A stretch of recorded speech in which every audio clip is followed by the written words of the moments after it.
Well, the February forecast continues to play out exactly as expected. Thanks for clicking on to the, what day is it? The Thursday edition of Ogden's European Outlook, the 15th of February. And of course, I'm being sarcastic with that first statement. In fact, it is quite the opposite to what I expected in terms of the overall situation here. The MJO is thrown out the window. The recent, the strat warming before the current one that we're seeing is also thrown out the window. And I personally think that there is something that has changed the overall equation. I think the backdrop of the warm temperatures around the planet, whether it be the oceans, the land areas, or the atmosphere itself, I think is, and I know that is a very, very crude and simplistic way of putting it. I think the El Nino is doing its work now. I really do. And this is actually part of the small print that was released in the winter forecast, saying that we cannot dismiss the possibilities of El Nino fighting back and really taking hold in this winter overall. Now, I keep harping on the same thing, and I'm not trying to kind of just cling on to the little aspects. February is without doubt a bust, but December and January played out very, very well indeed, but I think that the El Nino feedback is well and truly now starting to kick in, because you notice here that we've now lost the MJO and even the strat warming situation here, and there is clearly something else that is now taken over the overall pattern, across pretty much the majority of the northern hemisphere. And I know there is other forecasters out there that had the cold February that has somewhat egg in their face. So I'm addressing it with my hand up and without shying away from the fact that this February is turned out to be a very warm one overall. I believe it's the third warmest first half to a February on record for the United States. And you can see the temperature anomaly for the first 15 days of the month. So this is halfway through February. And again, not clutching at straws, but the winter forecast was always slightly warmer than average overall. So there's no surprise there. But it will probably wind up even warmer than what was anticipated before.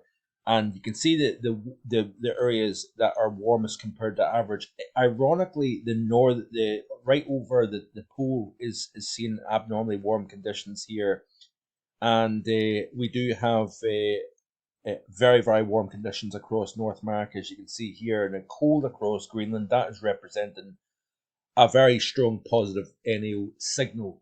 Temperature profile, the anomaly profile, represents what is clearly a positive NAO February, when you've got warm continents and you've got a cold Greenland here. Scandinavia continuing to live this unusual spell of cold that has not been seen since the 09-10 winter, which is quite interesting. This is the upcoming 7 days according to the CFSV2. Slightly outdated version, unfortunately, because it is uploading at the moment, a new version.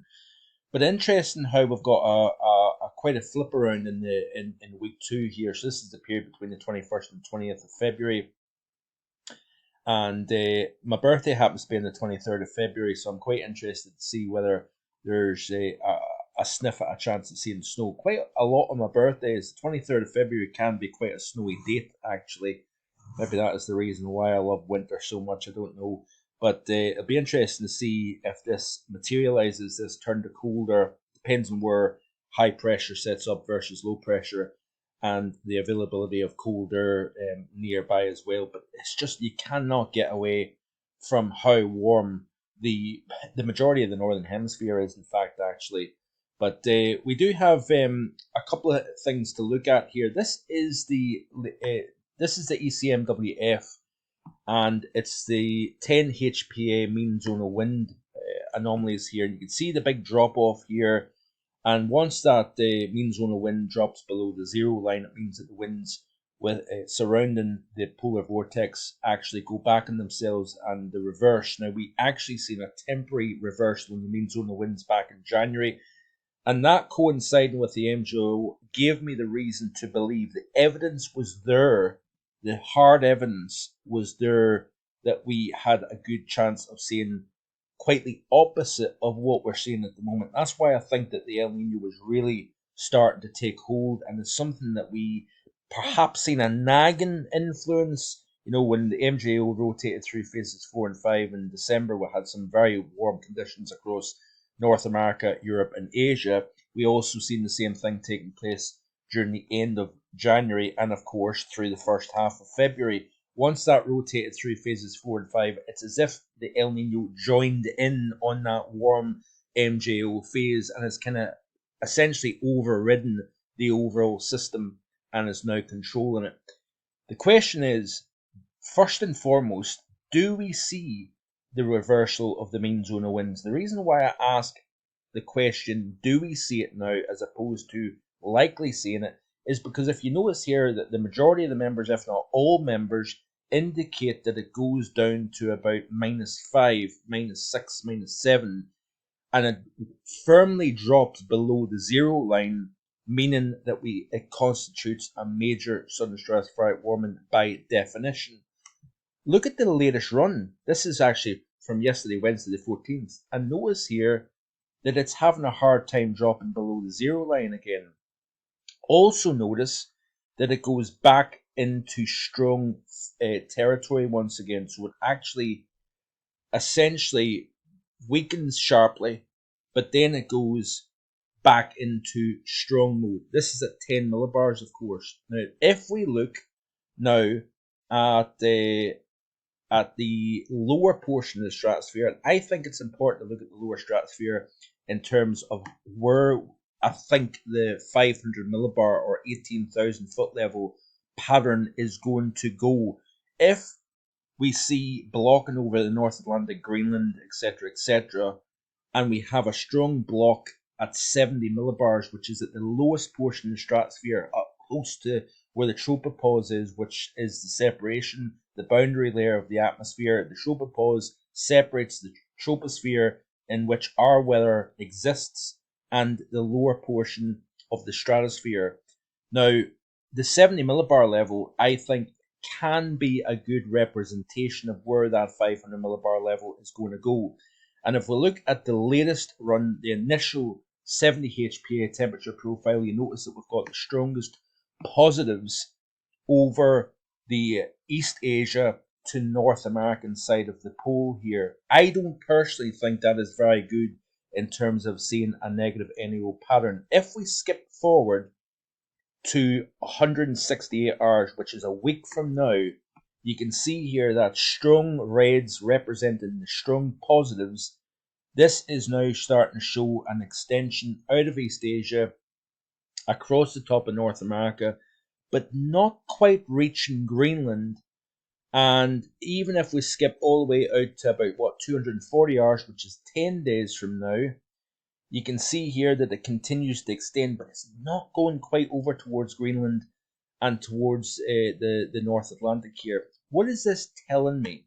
This is telling me that, if anything, we would perhaps see a west-based negative North Atlantic oscillation. What is a negative North Atlantic oscillation? Is when you've got strong positive up over Greenland and North Atlantic, you've got the weak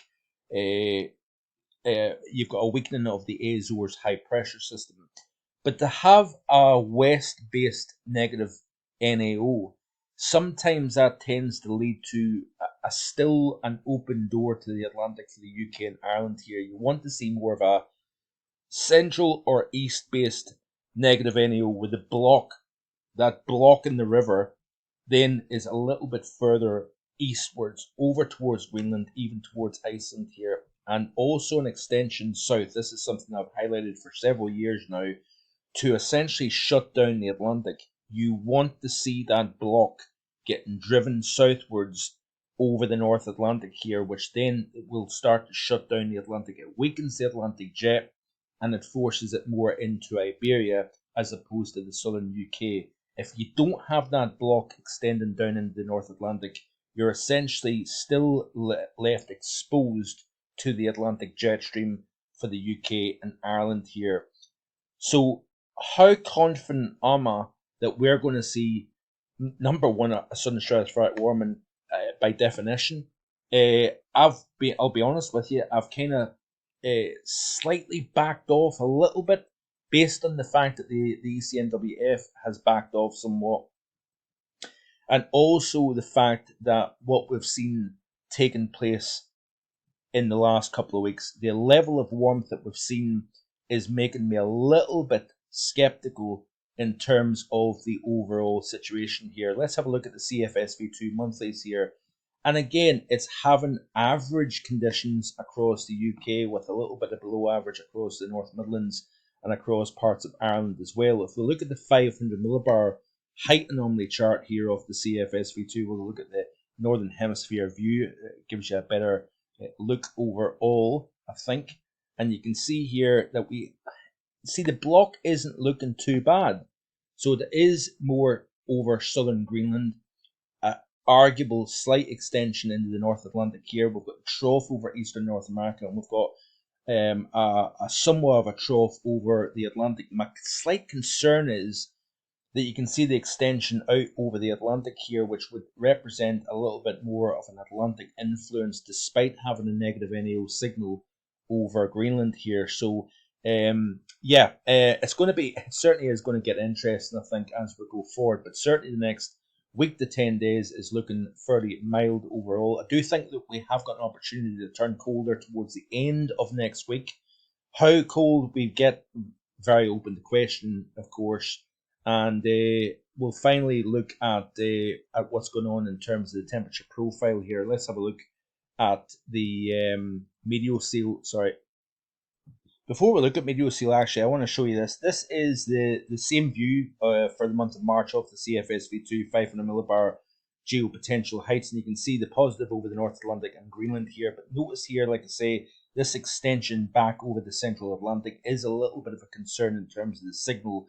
But certainly, nonetheless, it could be an interesting pattern nonetheless.